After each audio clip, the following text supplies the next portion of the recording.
Que eu vou te contar uma história minha. Em 1978, eu comecei a ficar famoso porque nós fizemos as primeiras greves dos metalúrgicos no ABC. Eram greves, sabe? Primeiro foi greve por fábrica, depois nós fizemos greve. Nós fazíamos assembleia no estádio com 100 mil pessoas. Era muita coisa. Então, aí o pessoal começou a me convidar para ir para a política.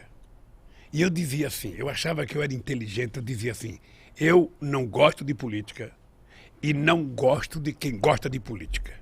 Eu achava que era o máximo.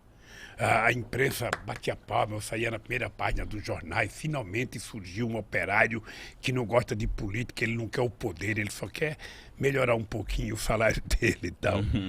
Aí, cara, foi passando 3, 4 meses, eu estava na rua fazendo campanha, sabe para quem? Pro Fernando Henrique Cardoso. Por quê? Porque ele era candidato ao Senado, sabe? Ele disputava com o Montoro e com o Cláudio Lembo.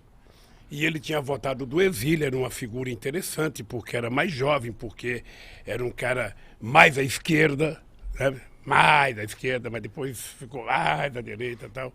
Mas eu tinha uma boa relação com ele, e não foi ele que pediu para mim, não. Fui eu que fui pedir para ele para apoiá-lo. Eu e muitos sindicalistas. Aí depois eu descobri que se a gente não cria um partido político, a gente estava ferrado. Porque você nunca pode esperar que alguém faça por você aquilo que você mesmo tem que fazer. Então você fica esperando que o Congresso Nacional aprove as coisas boas para o país. Você já parou para analisar quem é que está no Congresso Nacional? Você já viu o prontuário de cada um? Você já viu a ficha de cada um? Você já viu a origem de cada um? Se você não vê isso, você não vai saber votar. Se você não vê, você vai votar equivocadamente. É como se você fosse colocar uma raposa no seu galinheiro achando que a raposa vai engordar as galinhas. Não vai, vai comer as galinhas. Então eu descobri que era preciso fazer um partido. Descobri porque eu fui no Congresso brigar para não aprovar uma lei. E quando eu cheguei lá, eu percebi que não tinha nenhum trabalhador. Aí então eu comecei a fazer política, sabe? Eu fui gostando da política, fui gostando, e eu achei que era o caminho. Se você está descontente com alguma coisa, é através da política que você vai mudar. Sabe? Então você tem que participar, você tem que saber como participar. Sabe? E quando eu digo isso, ô Mitica, eu digo o seguinte, veja, eu não acho que um artista, eu não acho que um cara tem que dizer eu voto em fulano, eu voto... não tem que dizer nada, ele tem que ser profissional, fazer o programa dele, dizer o que ele bem entender. Ele é político na hora que ele vai votar, a não ser que ele queira assumir publicamente a tarefa. E eu então fui. E depois, você pensa que eu imaginei ser candidato a vereador uma vez? Nunca me passou pela cabeça. Mas quem te incentivou de você virar um candidato a vereador? Veja, eu não fui vereador. Eu fui candidato a deputado a governador de São Paulo em 82. Eu, Franco Montoro, Reinaldo de Barros, Cláudio, Jânio Quadros. Era assim, eu fui candidato, eu pensei que eu ia ganhar as eleições. Cara, eu estava famoso por causa das greves. Eu estava famoso. Eu ia para o interior de São Paulo, era gente na rua aqui. As pessoas não imaginavam como é que eu juntava tanta gente na rua. Eu dava autógrafo. Tinha um livro que foi lançado meu chamado Lula, Entrevistas e Discursos. Eu descia do palanque, lá tinha que dar autógrafo, sabe? Eu pensei que eu ia ganhar as eleições. Puta merda, só tive 10% dos votos. Fiquei em quarto lugar. Perdi até do Jânio Quadros. Mas de primeira? Mas eu achei que eu ia ganhar. O comício do encerramento da campanha no Pacaembu. Você não tem noção da quantidade de gente. Que ano que era, Lula? 1982. Você não tinha nem nascido, cara. Não. Eu tinha nem nascido. Não tava. Aí eu fui lá. E aquela multidão de gente, sabe? Falou, eu já falava, era meu. Porra, vou ganhar as eleições. Já me via como governador. Sabe? Aí fiquei em quarto lugar. Uma frustração. Você não tem noção da frustração. Eu até pensei em parar. Aí quando foi em 85, eu fui para Cuba. Eu conheci o Fidel. Aí fui lá visitar o Gente Fidel. boa? Hein? Gente boa? Gente boa. Aí começamos a conversar sobre política. Aí eu falei, Fidel, eu estou pensando em parar porque eu pensei que eu ia ganhar, não ganhei, eu só tive, sabe, 10% do voto. Ele falou, quanto que é 10% do voto? Eu falei, 1 milhão. 1.254.000 votos. Ele falou assim para mim, ô Lula, não existe na história da humanidade nenhum operário metalúrgico que já teve 1.254.000 votos, cara. Você teve uma puta de uma votação, para com esse negócio de que você foi derrotado. Não tem. Aí eu falei, pô, sou bom. O Fidel falou, então... Sabe, então foi muito bom, porque isso me deu coragem de entrar na política, eu fui aprendendo. Era muito chato, porque eu imaginava que todo trabalhador ia votar em mim. Sabe, eu falava, bom, eu sou trabalhador, sou do Partido dos Trabalhadores, todo trabalhador vai votar em mim. Puta, eu ficava nervoso, mais nervoso. Eu ia fazer comício nas estradas, chegava, sabe, nos corta. A classe média, sabe, apoiava a gente, batia palma, sabe, nas universidades, todo mundo.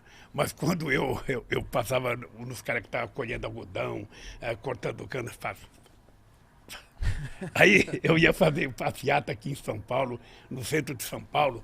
Aí quando tinha um trabalhador trabalhando numa construção na Casa Civil, todo mundo, Lula, Lula, um trabalhador, um trabalhador. Aí mandava eu levantava a mão, cara. Mas por que você acha que você não era popular com os trabalhadores nessa época? Não, é porque é o seguinte, o povo não tinha o hábito de fazer política. Política era uma coisa estranha. Esse é um país em que demorou. A mulher só foi ter o seu primeiro voto em 1934, porque ganhou na justiça. Esse é um país que só votava dono de proprietário de terra, gente alfabetizada e gente que tinha conta até de 200 mil réis. Pobre, analfabeto e peão de fábrica, jamais votava. Aí o pessoal também falava, pô, esse Lula é um analfabeto igual eu, porra, por que eu vou votar nele? Ele não tem condições. Aí eu descobri que leva tempo, viu, Gão? Leva tempo de você convencer as pessoas das coisas. Aí é um trabalho de muito debate, de muita discussão. Quando eu passo num lugar que eu vejo um cara ser contra a política, eu não acho ruim. Eu fico só imaginando que informação que ele recebe todo santo dia. Porque eu tenho uma coisa que eu falo para a juventude o seguinte, olha, ô Igão, você pode não gostar de política. Tá? Você pode dizer, eu não gosto de política, política é tudo ladrão, Lula é ladrão, sabe, Haddad é ladrão, Fernando Henrique Cardoso é ladrão, Bolsonaro é ladrão, Dória é ladrão. Você pode dizer tudo o que você quiser. Mas mesmo você pensando assim, você pensa o melhor para o seu país, você pensa o melhor para o seu povo, você pensa o melhor para você. Então, se você acha que todo mundo não presta, você tem que decidir escolher um cara que presta. E esse cara que presta não é os outros, é você, cara. Então, coloca o político que você tem dentro de você para fora e seja você o político decente, sabe, porreta, sabe, que você quer. Não tem outro jeito. Você não pode querer que eu seja a pessoa que você quer que eu seja. Não, eu sou eu. Agora, se você quer um cara top, aí é você, Mitico, é você, Igão. É assim que se faz as coisas. A política no Brasil não dá certo porque as pessoas não têm compromissos ideológicos. As pessoas são eleitas porque são eleitas. Mas eu acho, ó, por exemplo, se eu me candidatar, vou falar, rapaziada, a gente fez uma fama bacana aqui com o Podpah, a galera já me conhece um pouco. Vou falar, galera, ano que vem eu vou quero virar deputado, sei lá.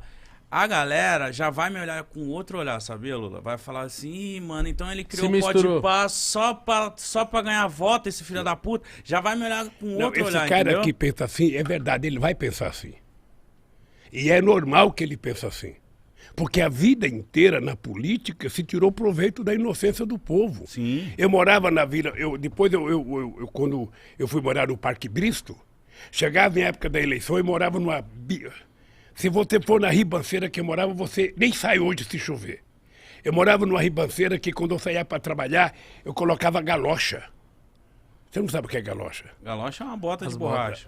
Eu colocava aquilo para poder atravessar no barro, chegava na padaria, tirava minha galocha, embrulhava no jornal, colocava embaixo do braço, ia trabalhar. Quando eu na fábrica lavava, quando eu voltava, chegava na padaria, colocava a galocha. Eu morava num lugar desgraçado, cara.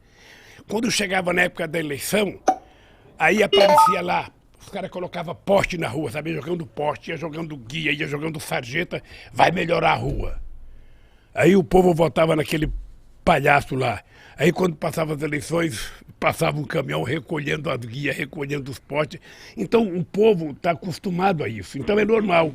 Mas você tem que convencer as pessoas por que você quer ser deputado. O que você pretende fazer lá. Faça um programa e apresente para o povo. Eu quero ser deputado porque eu quero fazer isso, isso, isso e isso. Se eu não cumprir, eu desisto. Faça uma coisa séria que você vai ver como é fácil fazer. Sabe, agora você pega um cara de televisão, o cara fica falando bobagem o dia inteiro na televisão, faz bobagem, bobagem, bobagem, e fala, você é candidato. Aqui em São Paulo nós temos alguns que vocês conhecem. Eu não vou falar o nome porque eu não quero falar o nome de ninguém. Mas aqui vocês conhecem muitos em São Paulo. Aqui tinha programa de rádio de cara famoso, sabe? Afonado Jazade, Gil Gomes, esse acho que não existe mais. Sabe? Que passava um ano, fazia sucesso, todo mundo era candidato. O que fizeram como deputado? Nada. Então você tem que exigir compromisso. Se você quiser um dia ser candidato, não seja candidato porque você quer ser deputado. Você tem que ser candidato porque você tem alguma coisa que você acha que é sério para fazer. E você tem que colocar isso no papel e mostrar para o povo, olha, eu quero fazer tal coisa. Sabe, por exemplo, se não tiver compromisso, aí você elege só fazendeiro. Você elege só empresário. Ninguém coloca que é fazendeiro para ser candidato. Ninguém coloca lá, vote no Igão. Sabe, fazendeiro, ninguém vai votar. Aí você vai colocar voto no Igão, um cara, sabe, contador, advogado, sabe, Youtuber. um youtuber. Aí ninguém vota, não. Mas não sabe o que você pensa ideologicamente. Sim. É preciso a pessoa dizer o que pensa, Sim. de que lado ele está, quem que ele vai defender.